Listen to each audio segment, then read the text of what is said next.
get this straight. You went out on a date, and then you told her, "No, I've got a podcast. It's way more important." Yeah. She was like, let's get it on like Donkey Kong, and I was like, well, I'd love to, but I got plans. No, she had a. You gotta leave him wanting. I mean, that's the key. I pulled a Seinfeld on her. You're just giving her a little bit of a tease for later. Just a little bit of a tease. Did you tell her to go home and watch the podcast instead? I did, actually. I said we need viewers. And it's good that you're on air then, so she can hear you later. I'll get it. Like favorite. Oh, shit. Don't worry, we can edit that out.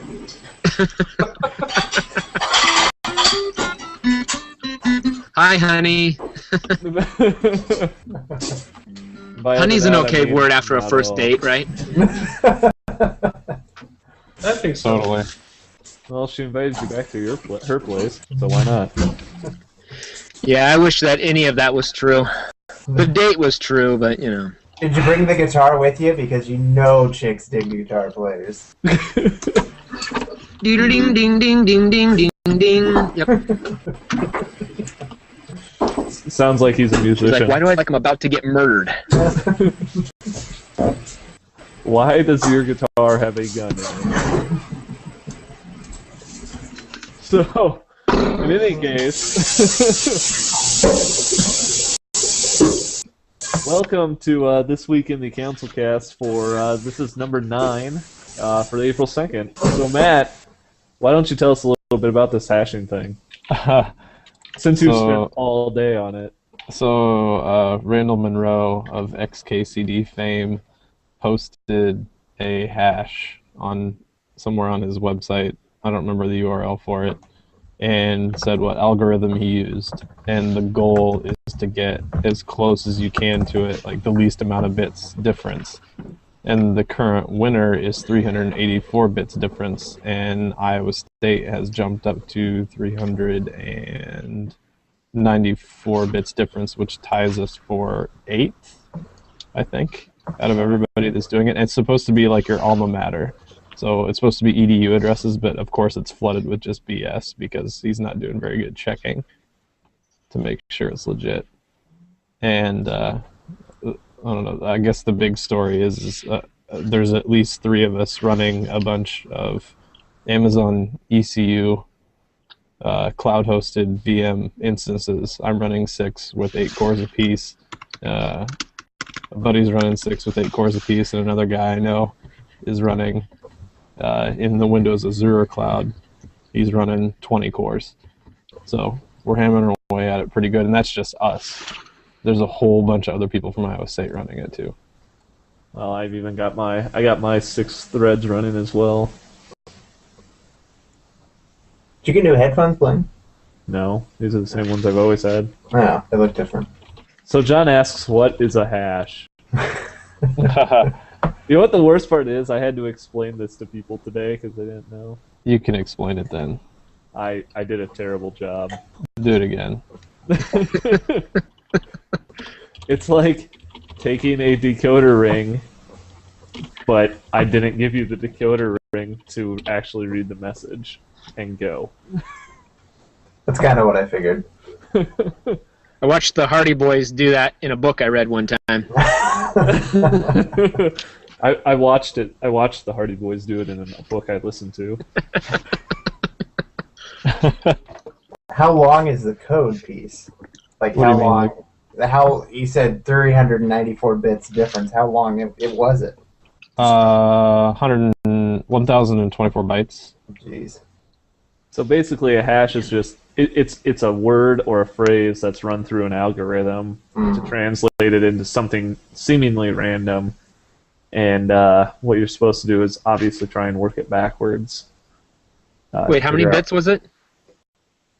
How many bits difference, or how many bytes is the length of the hash? Because the hash That's the second one. the hash is 1,024 bytes. Okay, Bytes, which is 8 bits. my bad.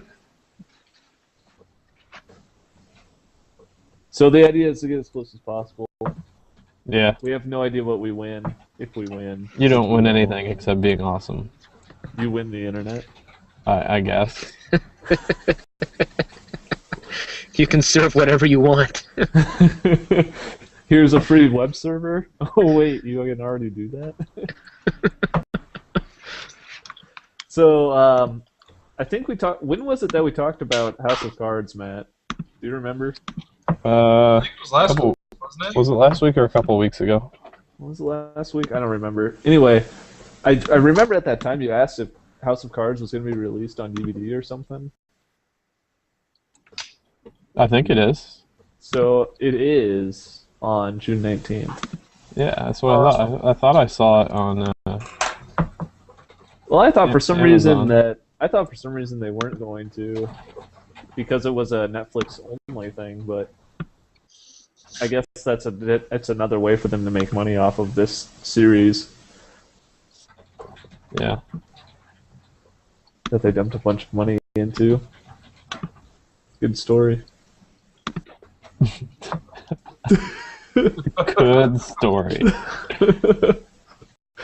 Let's see. Next, I don't know. We got Pat on here. I put up the topic for wireless IP cameras Yes!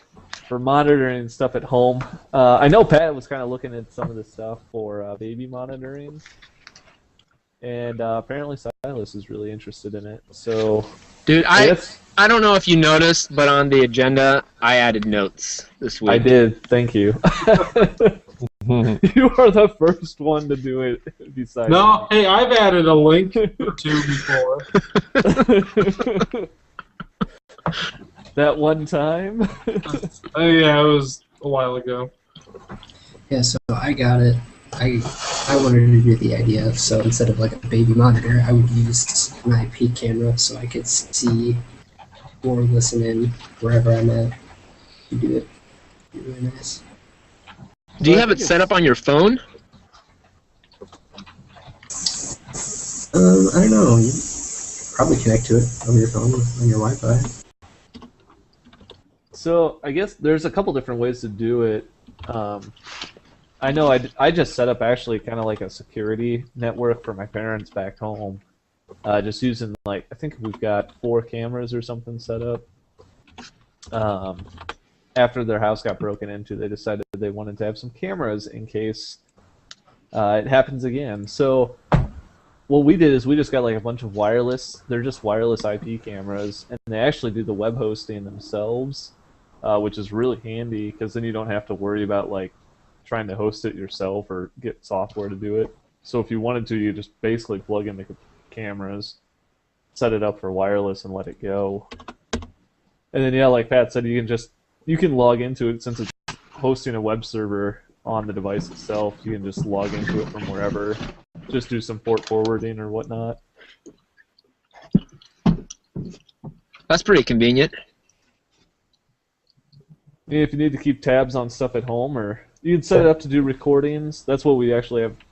That's what I set up with my parents. Is we just set it up to record to one of their desktop computers that basically sits and does nothing. But So that way the robbers have to get in front of the desktop computer. no. to see anything? The cameras.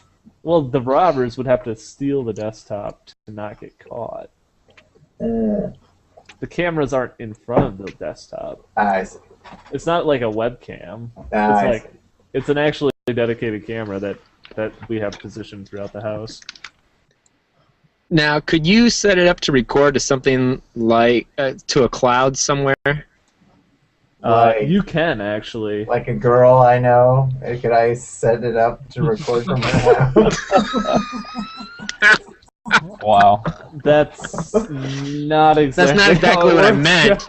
That's not where I was going with this. I meant set it up in your house so that the robbers can come in and steal all the cameras and steal your computer, but you still have it set up on the cloud so you know who they are. Yes. What they can do, a lot of them do, is they do offer a FTP support. So if it does catch a recording, it can upload it to a cloud server somewhere. So you could access it. We also have it set up so that it emails pictures out. So like as soon as an event happens that it triggers the camera, it would send out an email with pictures attached to it. So you would also have pictures there. Plus, if you had it uploaded, you could grab the pictures from online if the cameras and the computer and everything else got taken. Yeah. Did your parents have this set up now? Yes. Can you send me a link? I would. I would, but so here's the really dumb part: is that my parents are on HughesNet, I remember satellite, and the problem is that HughesNet doesn't allow you to actually host content from your house, from your building or whatever through your IP address. Weird. So yeah. So it's up and it's running, and you can access all the stuff on the local network, but you can't access any of it from the external network, which is a pain in the ass. So I set up TeamViewer so that they could remote, if they were outside of the network, they could remote into the desktop, which has video streams of all the cameras. Did you ever see that map of people who had webcams that were streaming online, but had no passwords or anything on them? Yeah, I saw that.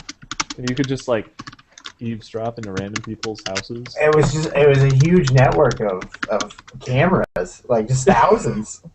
Well, it's like, what'd the guy do? He ran like he ran some stuff against like all the IPs he could figure out or something like that, just to see if there was open ports. And that if they had no encryption set up or no password or something set up. But then there's a website like just dedicated to people who voluntarily do that.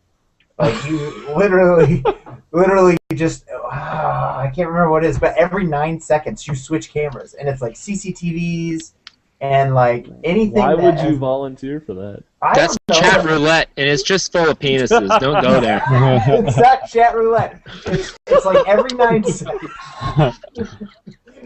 Every 9 seconds it switches to a new camera. I can't remember what the heck it's called. I'm imagining a guy that's hired with a clipboard sitting on chat roulette with each IP, the new one he goes to, and he makes a checkbox on yep. So this actually reminds me of I wanted a dash cam, so I watched that video about the meteorite from Russia, and I guess Dave wants to join us. Jesus Christ. Dave's in the doghouse. So, Is Dave in the doghouse? Dave was fired. So in any case, I watched that Russian special about the meteorite, and they're like, due to Russia's ridiculous obsession with dash cams, it really made me want a dash cam. Why? So I can record ridiculous stuff that happens. Man, half the stuff on Tosh.0 is from those dash cams. Exactly. Why would I not want to record something like that? Dave. Hi, Dave. Apparently you're fired. Or you're on mute. Dave said that there's an app to apparently do something. If you would like to elaborate. Yeah, there's an iPhone app that you can install and just set it up anywhere you want. Wow. Dave is sexy. Why do you still no, not have a sexy webcam, beast. Dave? So the problem is, though, that is dependent on you actually having an extra iPhone or something laying around. Would it not? So be? you can do this same thing that we're talking about with your iPhone. Yeah, and then there's a site. Dave, stop watching TV in the background. Wow, nice leg.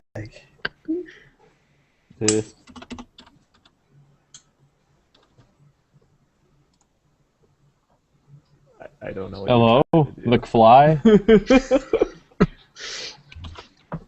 Obviously not running Google Optics or whatever that was we were looking at.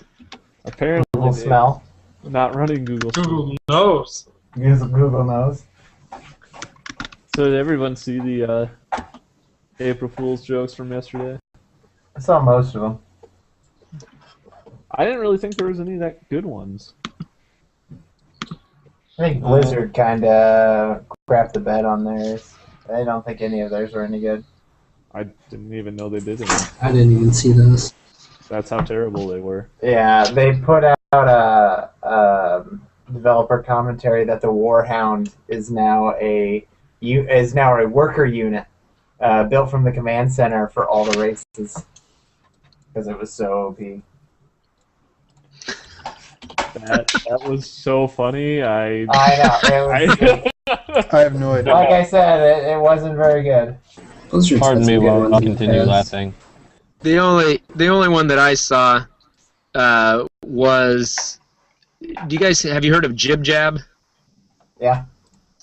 They sent me an email saying that they had a 2-hour video that they made, so you get to put your face on this 2-hour video, and it was a sloth climbing up a pole, which I thought that would be awesome. I'm gonna put my boss's face on this and then post it on their Facebook wall and Twitter and have people retweet it and repost it so that there's this ridiculous long video of my boss making a stupid face on the sloth for 2 hours.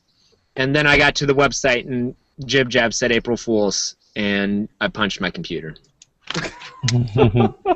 I was so mad. I think And then the I got best- over it. My favorite April Fool's one was when Think Geek put up caffeine inhalers, and I tried to order 3. Oh, that was awesome. Matt, those are real. They are real now. Those They are real actually now. exist. I was extremely disappointed when I tried to order them. One of my Extremely disappointed.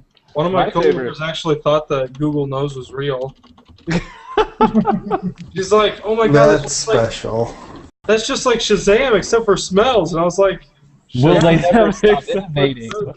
"That's a good way of putting it, I guess."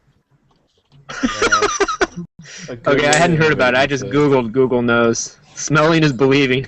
It uses the light photons in the sound waves to direct smell molecules to your nose. Wow. So my favorite one from yesterday was actually on my phone. A developer for one of the most popular Reddit apps. He set it up so that when you logged in or started up the app or navigated around in the app, all of a sudden a error message popped up, and it just looked like a standard Windows Phone error message, and it was like, "Oh, we've encountered a problem. Blah blah blah blah blah. We must restart your phone."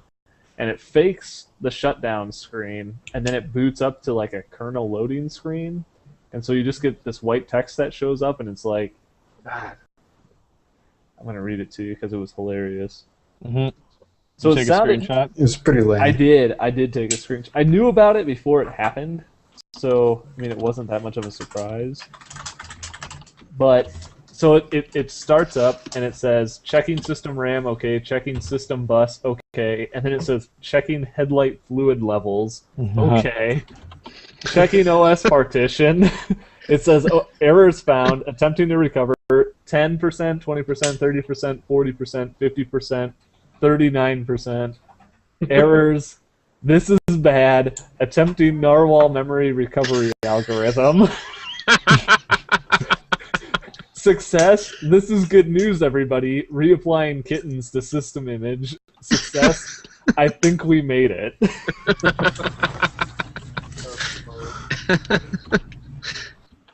So that was my favorite one though from this week, from yesterday.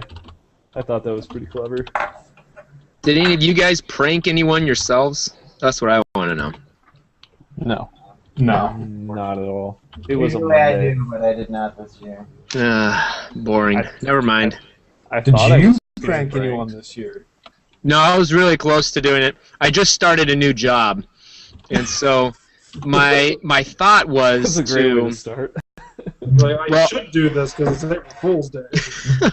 I actually talked to my current boss last week and said, "Can you help me prank my old boss?" Anthony and I work for the same person, and I was going to have my current boss call my old boss because they just did reference calls like 2 weeks ago, and have her say, why did you give us such a horrible reference for this person? We're basically at the point now where we're considering having to fire him, and we're going through HR stuff to make sure that this doesn't happen again. And we want to just let you know that you shouldn't be providing references for this person anymore.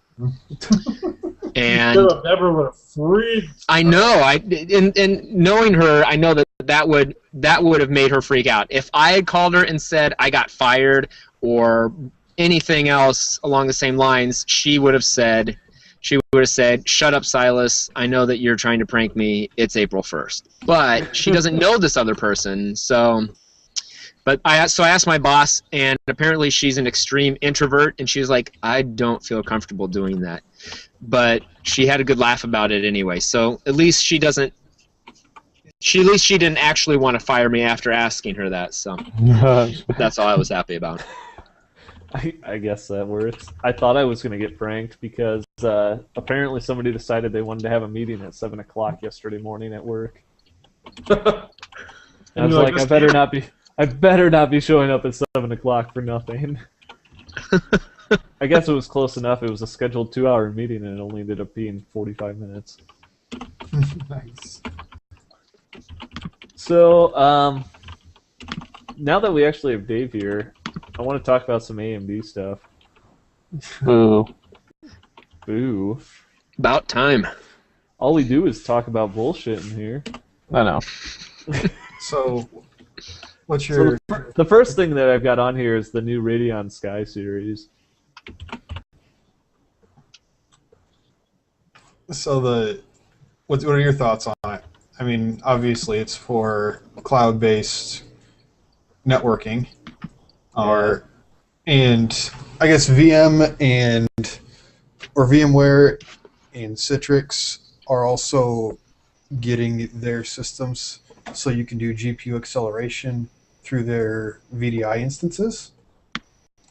So that opens up the whole workstation VDIs, which would be really cool, so that you don't have to be spending $6,000 on these massive desktops giving to all of your engineers. And now, I hadn't actually thought about it that way.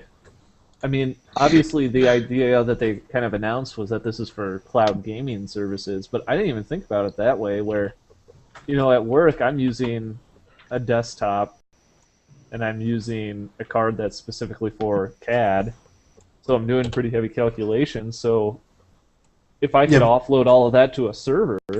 And what % of the time are you actually using all of that processing power? Right.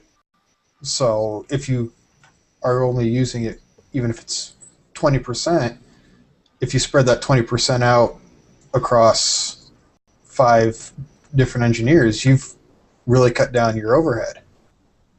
That would, and you'd cut down on costs too, because you wouldn't be buying everybody a couple $1,000 laptop or desktop every time. And then they could just be running a thin client, and management's easier. It's actually a really interesting idea. I hadn't even thought about that. I think it'll be interesting. I mean, from what I understand, AMD seems to be taking a really hands-off approach to it compared to NVIDIA's option. Yeah, NVIDIA sells their own hardware for it. Right. They sell their own server, their own graphics cards. They create the software. Yeah, and AMD is letting other companies put together their systems. So. And then drop in their cards. Yeah. The biggest issue I have with it is if they're trying to do cloud-based gaming, you're still reliant on the internet speed, which is going to kill quality, visual quality. It'll increase frame latency, and just how good can they get it, and can it be cheap enough to replace a standard desktop?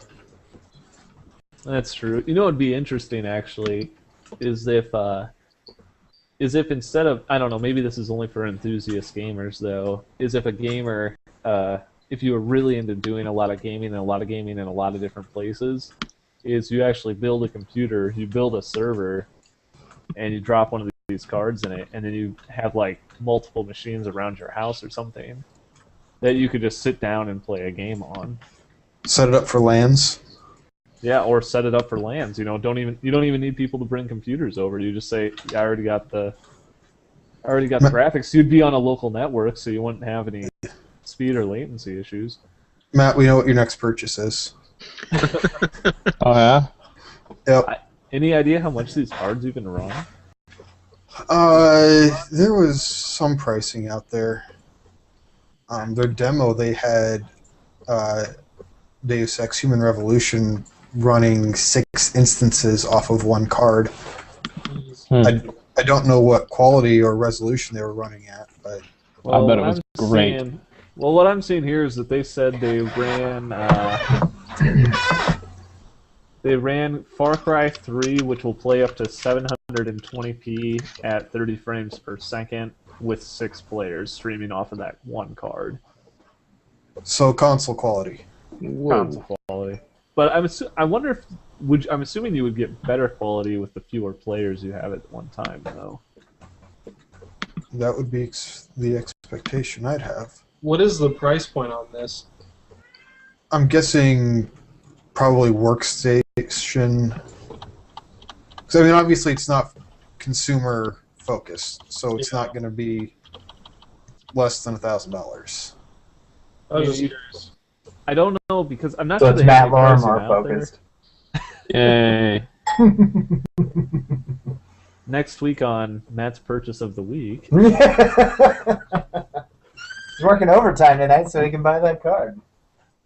I mean, I don't know. I think you probably don't have any good answers right now for it, but you could probably compare it to whatever NVIDIA pricing is. Whatever that is. What are you doing looking at my cat's butt? But along with the AMD, though, there's did anybody pick up Tomb Raider? No. No. The Tress... The Tress FX? Yeah. So AMD has another feature that they've kind of been pushing with their latest software, and especially with Tomb Raider, is this new feature called Tress FX, which I guess is supposed to be a play on the words of Tresemme. But I mean, if it deals with hair, it kind of seems like it is. So the deal is that apparently they're supposed to be able to simulate the movement of hair extremely well. I haven't experienced it yet. What's it called? Tress FX. That's TRESS FX. And it's actually not AMD specific. It's Right. not like physics where it uses a proprietary. Yeah. So the deal is that it is obviously AMD worked on it, so it worked pretty well on AMD cards out of the box. But there's apparently some NVIDIA problems for Tomb Raider and the hair quality. But apparently a lot of that's been fixed. But it should be able to run on anybody's hardware, in theory. Did you guys see the Unreal Tournament tech demo? I want to know what sort of advanced society has it when you turn off power, your entire factory collapses. You're down here, I'll see. Because that's just ridiculous. What happens? I don't know. I must have not watched it all the way through. So there's a new Unreal tech demo, Unreal 4, and it starts off with this guy infiltrating like this military factory. And when he gets on like the conveyor belt, so to stop him from running away, they turn off power, which is just a red button sitting somewhere. There's not protected by anything, obviously. No secondary switch to trip. But once they stop it, everything on the factory line falls off. Yeah, Of course. that was kind of dumb, but it looked really cool with the particle effects and stuff. I mean, you have to realize, like, to me, that looked like Blizzard cinematic quality tech demo, and I assume it's running the engine. So, Well, tech demos have always been You have to something be like that. like really skeptical of tech demos because we've seen way too many times where companies say, "Oh, look, this is being rendered real time," and like 6 months later, you find out they were completely full of shit. Well, I've seen some of their other stuff, and I mean, most of the other stuff has been mostly lighting and particle effects, but the quality is still there. Granted, you have to have artists that are good enough to, make those textures and make that, animations and stuff. To put that kind of time into animation, textures, and lighting would take forever. But the point is that it can render it in real time if you have that kind of But you've got no AI, you've got no other. Oh yeah, there's nothing else running in the background. Yeah. So. I mean, I think it would be cool. I mean, I would like to see more particle effects in a lot of games. I think that's something that could make it really cool. Similar to what like the PhysX stuff is doing, but yeah, particle effects are really expensive. But yeah, and they're make it very not taxing. proprietary. Well, I think Crysis. When I first saw Crysis's tech demo and the real-time lighting they did and the real-time shadows and stuff, that blew my mind. Like they had like a ball of light like floating around their levels, and you could see the shafts of light like going through the stairs and bouncing off stuff. And just seeing those kind of lighting. It takes a lot of math. The problem is, it's cool and all that, but I really don't pay that much attention when I'm running around in an FPS. I noticed the physics more than anything else. Right. All the particle effects is what's really cool. Flags waving, papers flying around off of tables or something like that. But lighting, I don't really pay that much attention to. I think there's a sweet spot, like depending on when they have it in the game, like when you're supposed to be taking in the environment. Yeah. That's a huge impact. BioShock has always been really good at doing that. Even in their first games, you can tell when you're supposed to be paying attention to the environment, looking around to see it. And well, the artists spent a lot of time on that. They want you to stop and take a look. And like in an action sequence, there's no reason to do all those extra calculations if no one's going to be looking at it. Exactly. I mean, like you said, tech demos are kind of something to be leery about because they can show off all these cool features, but that doesn't mean they're real. Doesn't mean they're going to be realistically portrayed in the game, I should say. Well, the funny thing is, it's the Unreal Tournament engine, and Unreal has been known for their multiplayer is fast-paced craziness. So taking time to really enjoy the particle effects and lighting is kind of a moot point. Well, to be fair, a lot of games are built off of the Unreal Engine, though. Unreal as a game has been the traditional fast-paced 90s, but their core business is licensing the engine. Right. Oh, I'd love to see a Killing Floor update or sequel. I love that game to death, but it's really showing its age. It was showing its age when it came out. That's true. I was going to say. I don't know, if you turn it all the way up, the textures are really nice, but the geometry and the animation is just awful. You know what I'd really like to see is an update to like Thief Gold so that I have high-res textures. Instead of running at 640 by whatever the hell, 800. You guys want to talk about the Independence Day sequel? Yes. What? There's an Independence Day sequel? Oh, Googling. The article you sent out was hilarious. When was this article sent out? Yeah. Oh, he sent it out on the CouncilCast updates, and then I was Google searching and found the same article, so I posted it again. I was so excited about it. So wasn't it is yesterday? No. This was the article I bought it's from ours, and it was from the 27th, and it's an announcement that apparently they are going to be doing a Independence Day sequel. Well, 2, actually. Yeah, it's gonna be a trilogy. Right. they're making it into a trilogy. Yes. Yeah. It's going to take place 20 years after the first movie. Earth is a changed place. The person who wrote this is really, really funny about it. He's like, he says if it improbably shot down the first ship. Oh wait, if I keep using words like implausible or improbably, I'm not going to be able to finish writing this this article.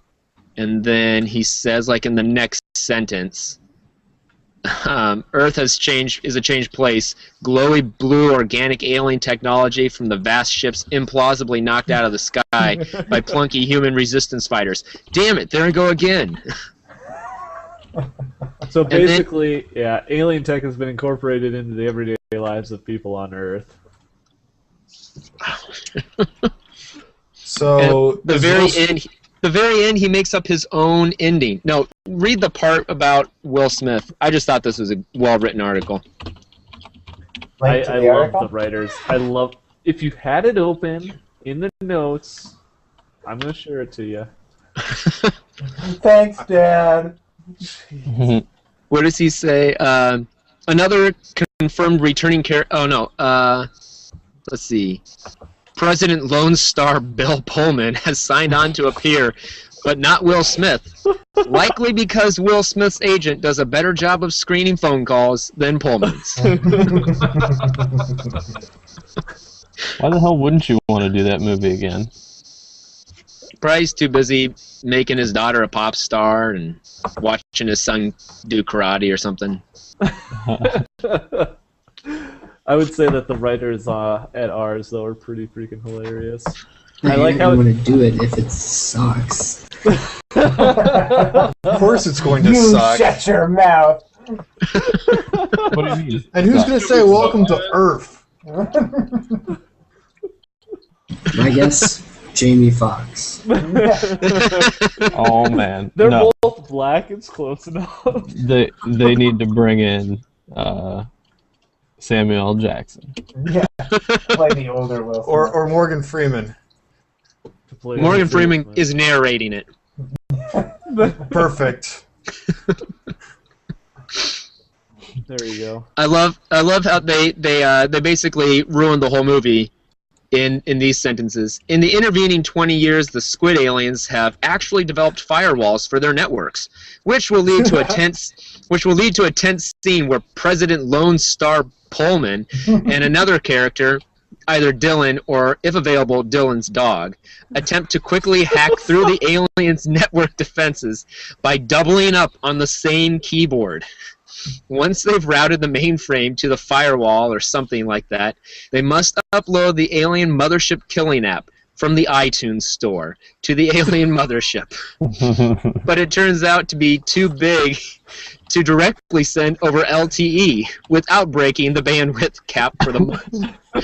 Furious, the teams race to contact Kim.com and get a mega upload account before it's too late.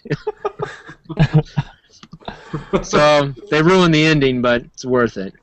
Is that can't actually be the ending? None of it's actually anything. Okay, that's good. happening.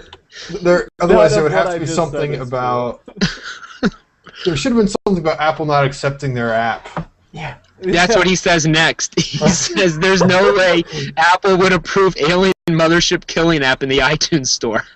The sequels actually haven't gone into production yet, so stay tuned and see how things shape up. Yeah. We'll see. I think I laughed for like 15 minutes after reading the article last night. Sometimes I think they just release rumors like that to see how the buzz is received, and if they feel like, yeah, everybody hates it, okay, we're not going to do it. I don't know. It's Matt's favorite movie. It's not my favorite movie. The movie's awesome. The Rock is Matt's It favorite is in movie. it. Yeah. The Rock is It plays the crazy scientist. So, let's see.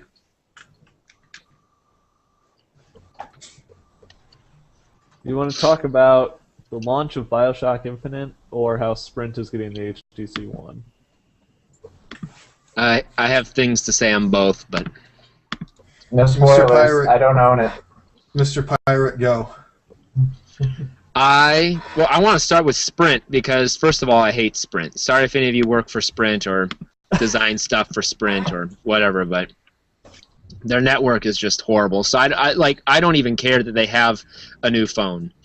I have or how cool it is, because it still won't be able to call people, and it probably won't be able to pick up 3G. It'll just say, "Oh, I can't find it right now. Sorry."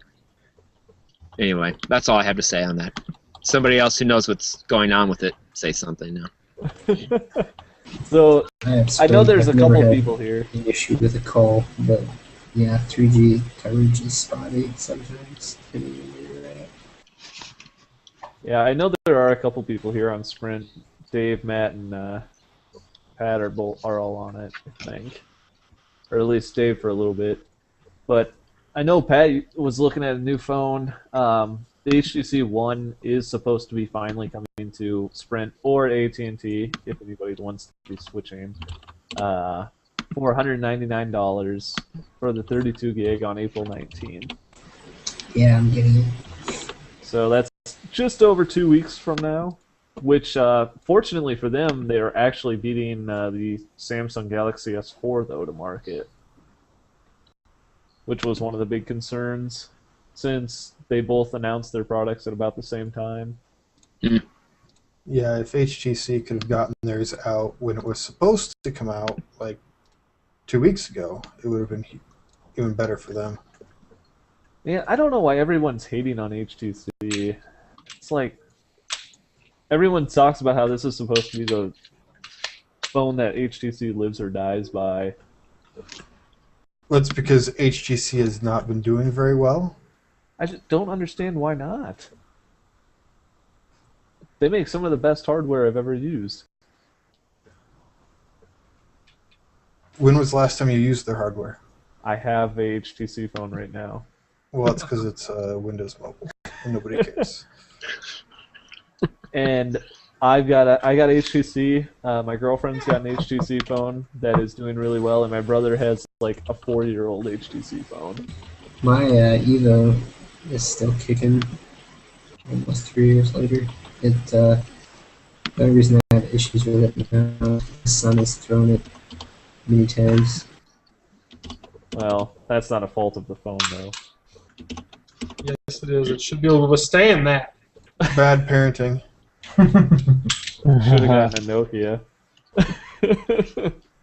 Those things are indestructible. My Razor was not indestructible. Razer is also made by good point. Motorola, which is a piece of shit. Tell us how you really feel. I've never been impressed by Motorola's hardware. You want to talk about old phones that were awesome? I had a Kyocera Phantom. No, those things are horrible. The batteries exploded. Mine was a brick. Because the battery exploded. Mine fell off of a moving van going 70 miles an hour down the highway. We pulled over. I called it, found it, picked it up, and put it in my pocket, and it worked just fine. Yeah, well, that Nokia brick thing from like 2001 was the first phone to break the speed of sound without being inside an airplane, probably. Said Abraham Lincoln on the internet. It probably also tunneled to the center of the Earth. If you It get went enough to the of sun them, and came back. It you get enough of them, you can make a battering ram. There you go. I don't know. I really hope that HTC does well. I think this is probably one of the best phones that they've made. The one that's going to be coming out. I think it's far superior to the Galaxy S4. That and their naming scheme is confusing. They've got the One, the 1X, the 1X Plus, and now the One? Well, it's worse than that because they had when they initially came out with the 1 series, it was the 1X, the 1V, and the 1S. And then they're like, oh, the S and the V are really just for not U.S. markets, and then they're like, "Oh, the X is actually terrible, so we made an upgrade to the One X Plus." And it's like, this is really supposed to be. This should have been the phone that they released when they had the One X. Unfortunately, they did not. But to be fair, those weren't badly designed phones. The hardware just wasn't that. The internals weren't that good. I thought they were pretty nice looking phones. Unfortunately, your opinion doesn't count. I realize this, and apparently my opinion is on the opposite side of everybody else in the world. Oh, I like HTC just as long as they go with somebody else, like Verizon or AT&T or US Cellular or the mom and pop wireless store down the street. HTC is on all of those carriers, though.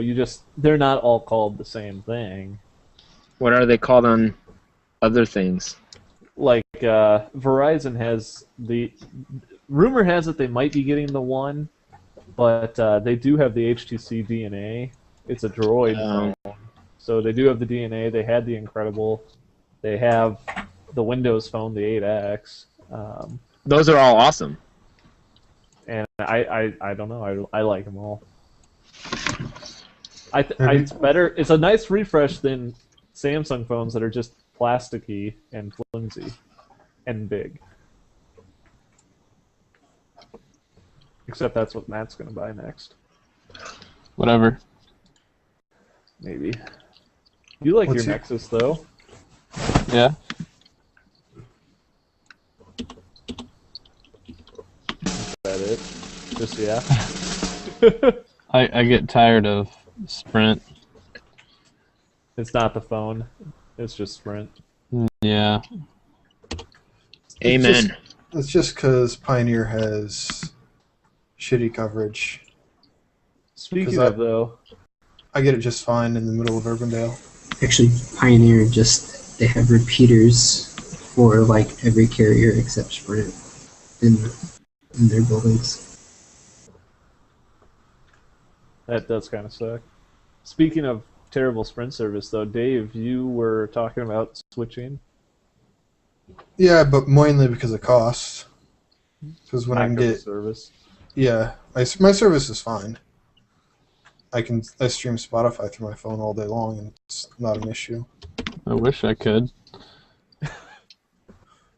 I've used more data in the first week of my latest contract than I have in like the previous year in Muscatine, because service was 3G service there was pretty much non-existent. So you were just planning an upgrade due to cost then? Yeah, I mean $35 a month compared to 70. That's Seems like a pretty good deal. Matt, why don't you just get a Wi-Fi hotspot and then connect to your Wi-Fi with your phone? because that still wouldn't help him because he needs. They have to have signal in the first place. Yeah. No, because if you get a Wi-Fi hotspot with Verizon or AT&T or somebody who has a repeater, you can use then he has to Wi-Fi pay to for go. it. I never said it was free. You're on Sprint. Yeah.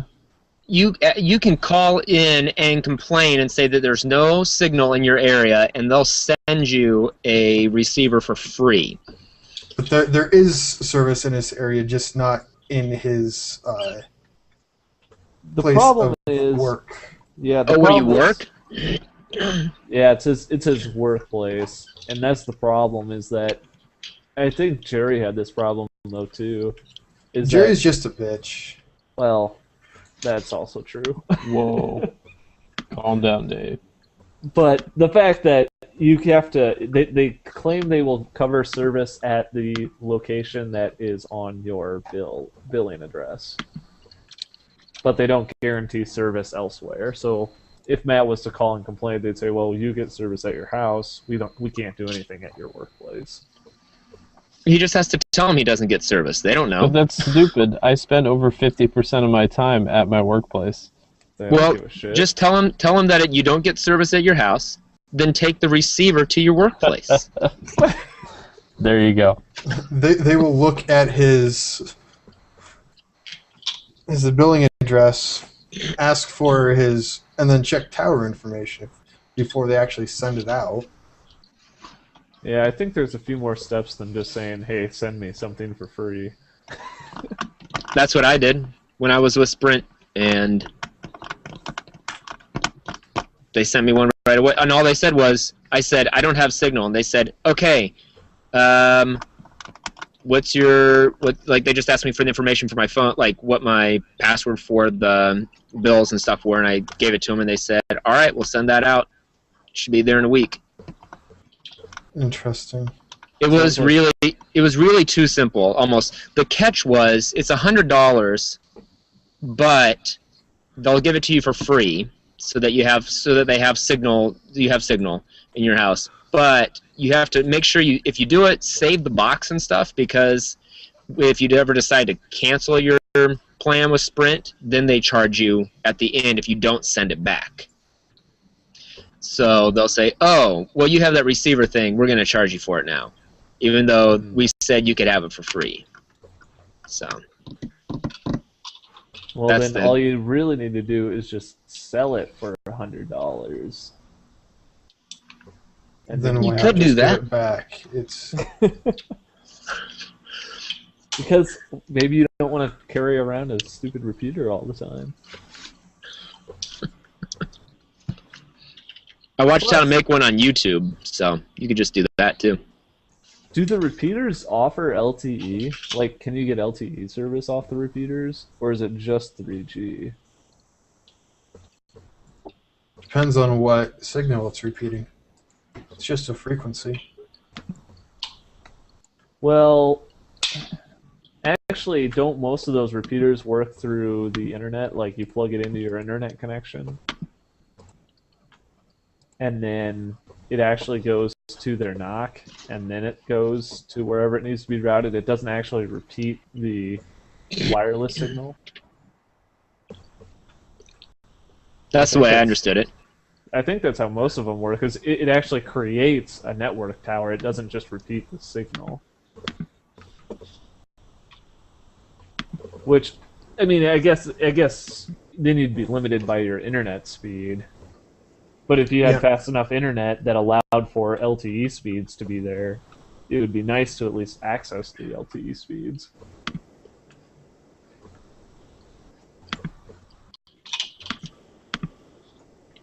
Possibly. Which T-Mobile is going to be getting to roll out, so I guess if Dave's going to be switching to T-Mobile, you probably won't get LTE yet, but maybe eventually. No, but in Des Moines they've got the HSPA Plus network, which is on the 42 version, and they get like 30 meg down. Well, so here's something interesting though. So LTE is the really fast internet, or supposed to be really fast. And so I'm on Verizon, I have LTE. If I drop out of LTE coverage, I drop down to 3G, which is really slow compared to LTE. Correct. So I think I was reading some stuff, and something that might actually help T-Mobile is that in their switch to LTE, if, for example, you are on LTE and you drop out of LTE coverage, more likely than not, you'll probably still be on HSPA Plus network, which will be probably not as bad as a drop as what I get dropping from LTE to 3G. Cool story. Yeah. So one thing, actually, I wish you had the option to do is, if you have 4G LTE, is have an option to shut that off and just use 3G. Because there's some places back home where I get just a very tiny bit of 4G and it's kind of spotty. So there will be times where my phone really won't be getting any service. Well, wait, don't most phones allow you to do that? You should be able to turn off the LTE antenna. You should be able to turn that off. I haven't been able to find it, I guess. I haven't looked super hard, but... I mean, my understanding, because yeah, you're right. If you're in a low or poor LTE networks, my phone just sits there. Yeah, it'll probably sit there and try to connect to the LTE over the 3G, and you'll either have connection problems or it'll just drain your battery ridiculously fast. But I mean, as far as I know, Android has toggles for all of those different switches. Windows Phone doesn't, unfortunately. Actually, I think I can change that in Windows Phone 8. Yes, let me do a quick search for it. And if you don't have a toggle, you need to root your phone so you can't toggle it. That's true. You could do that. So let's see. What else do we want to touch?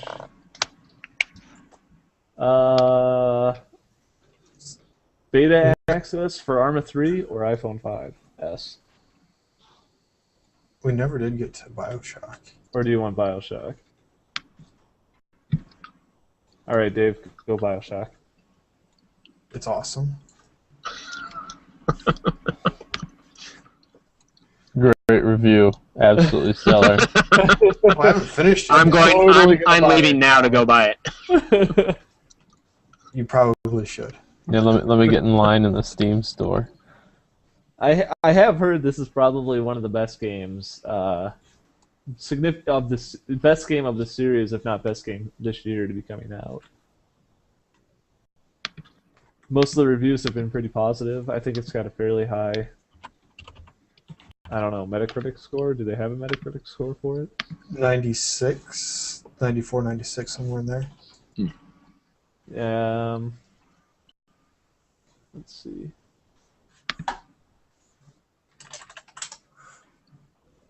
I'm saying, yeah, Metascore gave it a 96. The lowest Metascore gave it an 80, so it averages out to about a 90. Which overall is pretty good.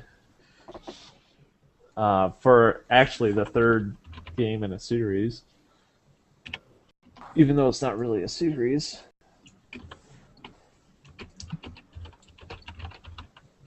I think I'm probably going to buy it. I'm looking forward to it. But I also like the Bioshock games. Is there anything new in? Did the original games limit you to 2 weapons? It didn't, did it? You could have your whole arsenal. There were limits on the weapons. Like this one, you can only hold 2 weapons, which pisses me off because I want to hold everything. I want to say that Bioshock 2 though limited the number of weapons you could carry.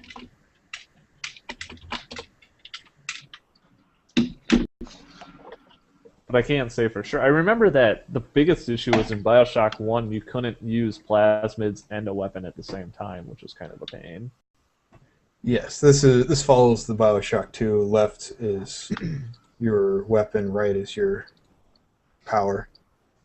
Makes more sense. So how is the companion? You've got what's her face following you all the time? Elizabeth. Elizabeth, yes. She's fine. I mean, she doesn't really attack anything, which I thought is kind of what she was going to do. But like, if you're starting to run low on ammo, she'll find ammo in the middle of nowhere and throw it to you. And does the same thing with health. So she doesn't ever get shot at because the AI is not shooting at her, so you don't have to worry about her dying. But it's not like... Can she die? I don't think so. So it's not like an escort quest where you've got to make sure that she doesn't die the whole time, which is really nice. Gotcha.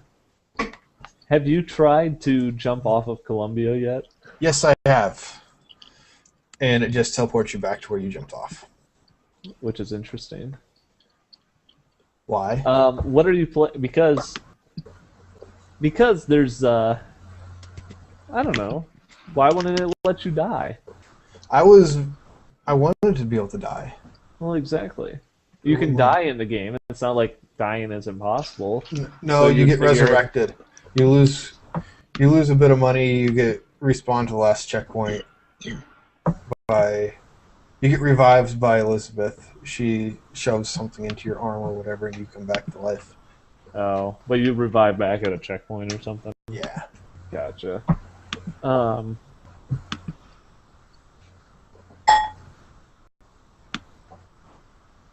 Welcome back.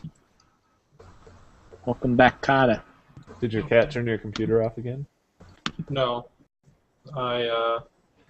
For whatever reason, it wouldn't default over to my headset. It was still going through my speakers, so I just closed it and reopened it quick. Fair enough. Bioshock. There's something else I was going to ask you. Oh, what difficulty are you playing on? Normal. Normal. Dave doesn't like a challenge. Well, so what I've heard though is that apparently somebody somewhere said that if you play on hard, you see more in the game. Is there only 3 difficulties?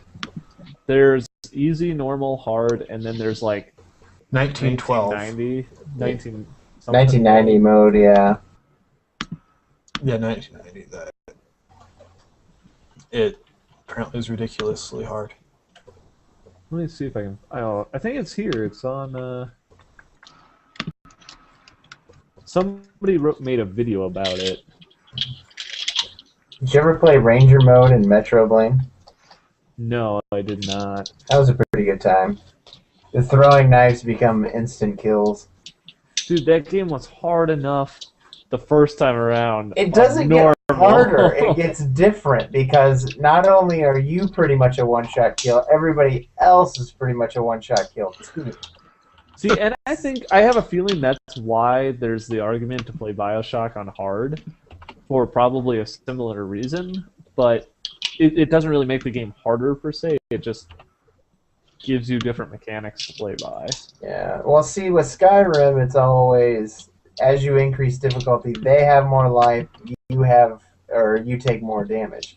It just goes that way, but that was the cool thing about Ranger mode in Metro was that everybody has less health. So there's not like gunfights. It's a lot of like lots of cover, and you got to use stealth and take people out one at a time. Well, which makes sense because I would put being a harder difficulty should be more realistic, not just. Oh, so we're going for realism mods now, huh? Yeah, realism in a floating city. Well. But it's if you want to look Anthony. it up. The hell is Anthony doing? Nothing. It sounds like he's popping the keys I'm just off gonna his build keyboard. this birdhouse here.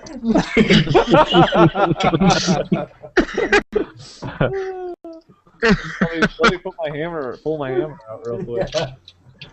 It is PC Gamer apparently did a video about why you should play Bioshock Infinite on hard. But I play all my games on hard anymore. Till such a time that they beat the hell out of me. The thing is, though, in a game like Bioshock, and Dave, maybe you can talk to this, is that the story is apparently so good that you don't really need or want to be distracted by the difficulty of the game. Yeah, I just want to play through the game, look around at everything, listen to all the voice acting, listen to people talk, check out all the voice devices that you find. Is that really happening when it's a high action sequence anyways? But not the entire... The game isn't high action all the time, though. No, it's not. It's much slower paced than a lot of games if you want it to be, because there is a lot of searching. But in this, it's what I've gathered is it sounds more like the game is just a means to tell the story. Yeah. Whereas a lot of the times the story is kind of crammed on top of the game, and it doesn't make sense. So it's like Mass Effect. Pretty much. This is the new Mass Effect. I'm fine with that. This will replace Mass Effect 3 for me because stupid EA. They can all go burn. Did you ever figure out when the last time your EA game purchase was, Dave? No, I didn't. Start listing them off in reverse order. Listing what off? EA game. Purchases. All of your purchases. All of your your purchases. purchases. All of them. I'll look back through my account details on Steam. I'm gonna say my last one was Crisis 2 when it finally hit Steam. I didn't buy it on Origin. I did, however, buy Battlefield 3 when it was on sale on Origin. Oh my god. I know. It was like $10. Talk about cheapening the IP. You are horrible. I played it Battlefield for 3 about 3 weeks wonderful. or 2 weeks, and then I gave it up because I hated it. What? I didn't mind Origin. I really didn't. I thought the setup was pretty solid. But I felt that they screwed it up. Bad Company 2 was way better. Well, I mean, I don't know. The problem is, though, Origin is the fact that nobody wants to use Origin, and now I have to have 2 services. I'm already locked in the Steam service, and now I have to have another account. And then I have to transfer all my friends over there too. Yeah, and I don't know why Battlefield 3 had to do this. Battlefield 3 launches out of a non-Origin, basically a browser. I think it launches. Yeah, it that's launches exactly straight what it out of is. the browser. Why did you need to be on Origin to do that? Why can't you go through Steam and still use your browser launch system? It's not like the infrastructure is any different. Well, and they could have built. You know what they should have done is they should have just built Origin to be a game launcher, and like you launch the game and it launches into like Origin, like Uplay.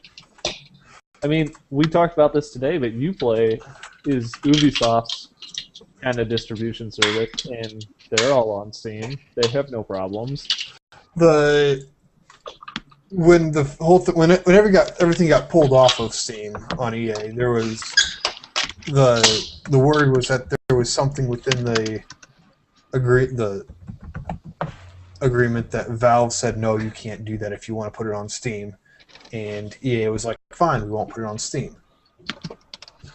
Whether it was in-app purchases. But you can have in-app purchases in Ubisoft games. As far as I know, the Uplay store and like Games for Windows Live, those are all exactly the same type of service that Ubisoft is, or that Origin is. Yeah, I don't see the problem, and Origin likes to say, well, it's because we aren't able to patch our games. Yeah, it's terms of service with Steam. I'm like, I mean, I don't think Crytek took a lot of time to reconfigure Crysis 2 so that they could patch it and mess with it on Steam. I don't think they had to do much work at all. Well, and again, if you're running like your own game launcher or something like that, you can still run. Like that's what like the Assassin's Creed games do. Is it launches Uplay, and if there's an update for your game, it goes out then and gets the update for your game. Right. Instead of downloading it through Steam, which is they could have done too. Yeah. Well, and here's the other thing.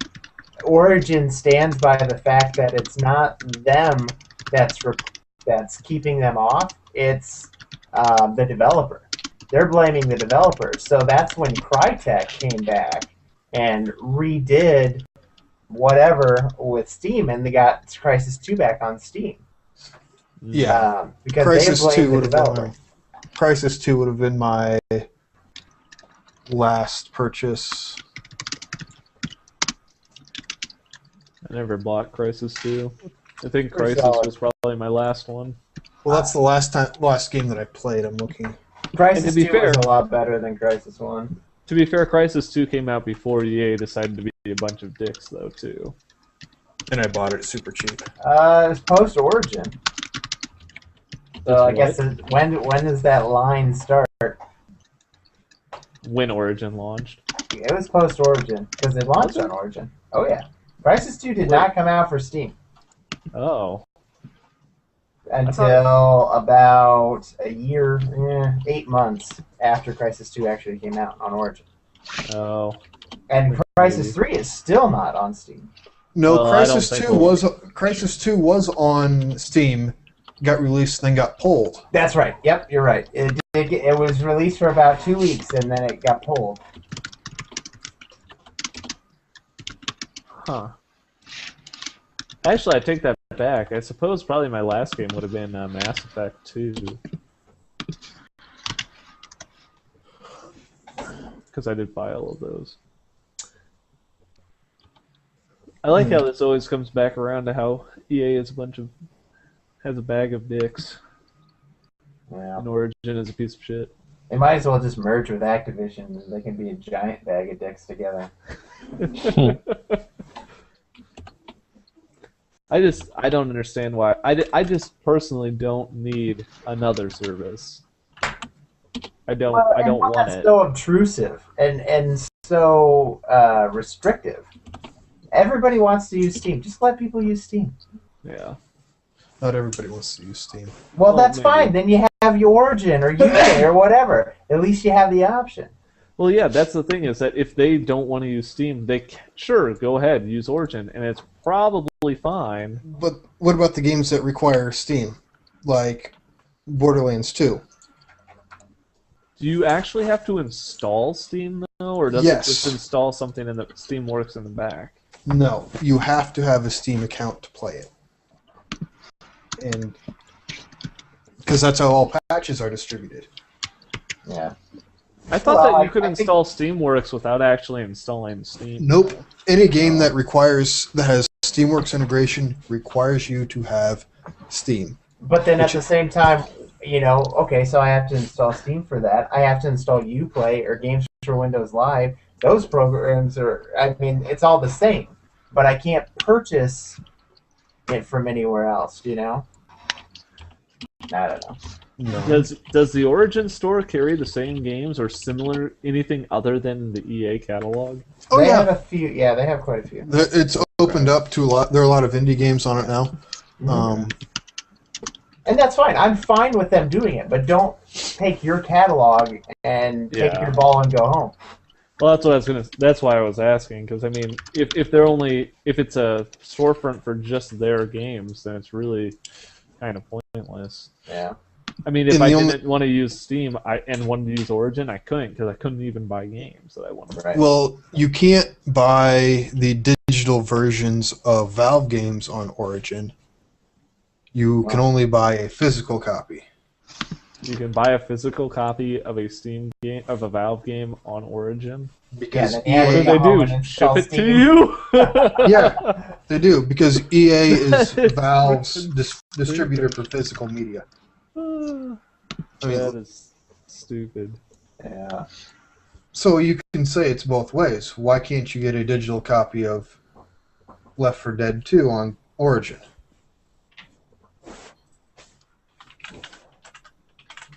I don't know. So Yeah, I don't know. it's the same argument that Blaine's making. Blaine just likes Yeah, Steam. that's true, but Steam does already have all of the contracts and deals there.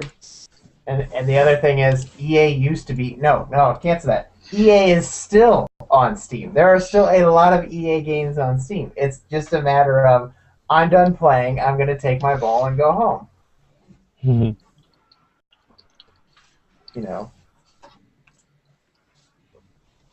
I mean, it would be a different story if every company sold everything on everybody's platform, or you only bought each company's game on each person's platform. You had to buy Ubisoft on Uplay. You have to buy Valve stuff on Steam. Oh And man, everybody just did their. Yeah, it'd be a nightmare. But the point is that, I mean, maybe that's where we need to go or whatever, just to get it all cleared up. I don't know. I mean, I think if Pat was still here, he'd also bring up Blizzard, because that's exactly what Blizzard does, is that you can only buy Blizzard games on Blizzard Store, and they don't sell them anywhere else, and you can't buy anything else through them. Which is funny because Activision is just fine selling stuff on Steam.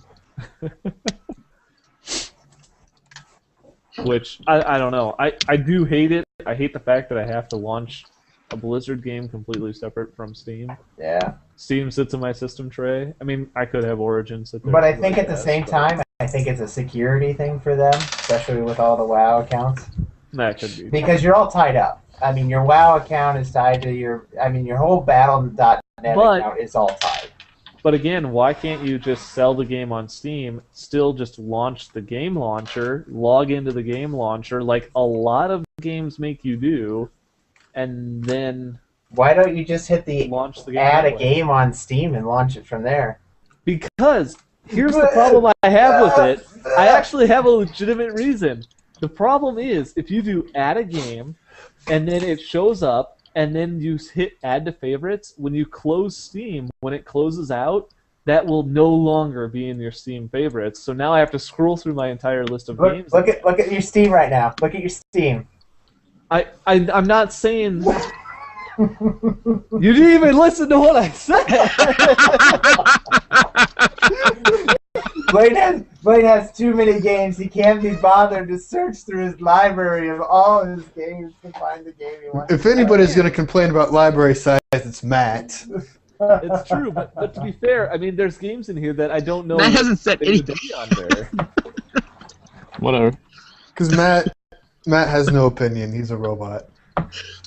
Like, for example, if I wanted to play The Dark Descent, which is an Amnesia game, I'd have to look under Amnesia, not The Dark Descent. So, if I'm looking at... You know there's a search bar, right? Search bars are for wussies. I can't be bothered to type or And on that note, I'm Search- going home. Screw you all. Search bars are like stopping for directions. Exactly. I can't be made to read things. Actually, I honestly did not know there was a search bar there. Even before they added the search bar, you can start typing the game and it'll take you to the You can't. Yeah, actually, you're right. You don't even have to be in the search bar to. the search just- bar will search Yeah. anywhere in the string and instead of just the first part. But That's true. That's true. You could do that. All right, I'll give you that one. But to be fair, I launch all my games in my favorites because I'm too lazy to scroll and type and search. Yeah, I do too. For the you just most need to part. learn where the scroll points are, like me.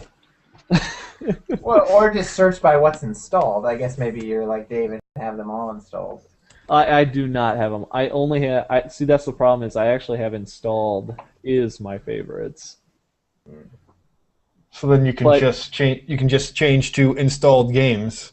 But if you have installed games, does that also pick up games that are included in add a game? Try it. I don't have any games. Oh that wait, are wait, like hold that. on. I can. Hold on. Yep, it is. Oh, well, maybe I'll have to do that then. Problem solved. Learn something new every day. And actually, I don't have all of my games installed right now. I realized I don't have XCOM installed. Anybody buy Showdown Effect other than me? Nope. It's a solid game, but Paradox literally just shat it out onto the marketplace. There's nothing, no there was no media blitz on it. It just came out. I gotta take a phone call. I didn't hear about this. Well, I think on that end, I think we'll go ahead and shut this down. This is This Week in the CouncilCast.